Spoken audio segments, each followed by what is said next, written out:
નડિયાદમાં પાલિકા તંત્ર દ્વારા વહેલી સવારથી જ મેગા ડિમોલેશનની કામગીરી હાથ ધરવામાં આવતા ફફડાટ વ્યાપી ગયો છે। નડિયાદના મુખ્ય એવા સરદાર સ્ટેચ્યુ પાસે આવેલા સરદાર ભુવનની વર્ષ 1978માં બનેલી 48 દુકાનો તોડી પાડવાની કામગીરી શરૂ કરાઈ છે। અગાઉ કોર્પોરેશને આ દુકાનો ખાલી કરવાની નોટિસ આપી હતી, જેની સામે વેપારીઓએ હાઈકોર્ટના દ્વાર ખખડાવ્યા હતા। જો કે હાઈકોર્ટ તરફથી કોઈ પણ પ્રકારના સ્ટે અથવા ડિરેક્શન વગર જ આજે તંત્રએ પોલીસ બંદોબસ્ત સાથે બુલડોઝર ફેરવી દીધા। શહેરના મુખ્ય બજારમાં ચાલી રહેલી આ કાર્યવાહીને જોવા માટે લોકોના ટોળા પણ આવ્યા હતા।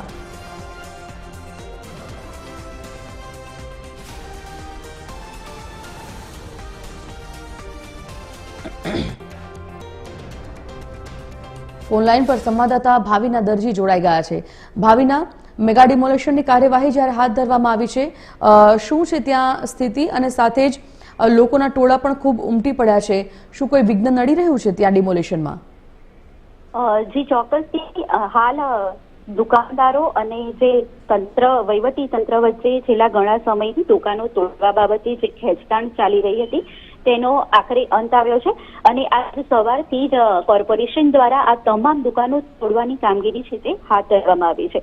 મહત્વનું છે કે સરદાર ભુવનની આ દુકાનો આશરે 50 વર્ષ જેટલી જૂની છે અને અત્યંત જર્જરિત અવસ્થામાં હોવાથી અને નડિયાદ નગરપાલિકામાંથી જ્યારે મહાનગરપાલિકામાં કન્વર્ટ થયું તે બાદ આ વિસ્તારના માંથી મનપા દ્વારા અનેક આયોજનો કરવામાં આવ્યા હોવાથી દુકાનદારોને અહીંથી દુકાનો ખાલી કરી અને અન્ય જગ્યા ફાળવવામાં આવી હતી, પરંતુ દુકાનદારો જે છે તે ઘણા વર્ષોથી અહીંયા પોતાની રોજીરોટી રળતા હોય આ જગ્યા છોડવાની ના પાડતા હતા અને આખરે હાઈકોર્ટના દ્વાર ખખડાવવામાં આવ્યા હતા। જોકે હાઈકોર્ટની જે સુનાવણી હતી અને તેમની જે કાર્યવાહી હતી તે સમય મર્યાદાનો આજે અંત આવ્યો છે। આ સમય મર્યાદા પૂર્ણ થતા આખરે કોર્પોરેશન દ્વારા આજે સવારથી 8 જેસીબી મશીન સાથે ઉચ્ચ અધિકારીઓ સ્થળ પર પહોંચી ગયા હતા અને મેગા ડિમોલેશનની કામગીરી જે તે હાથ ધરવામાં આવી છે।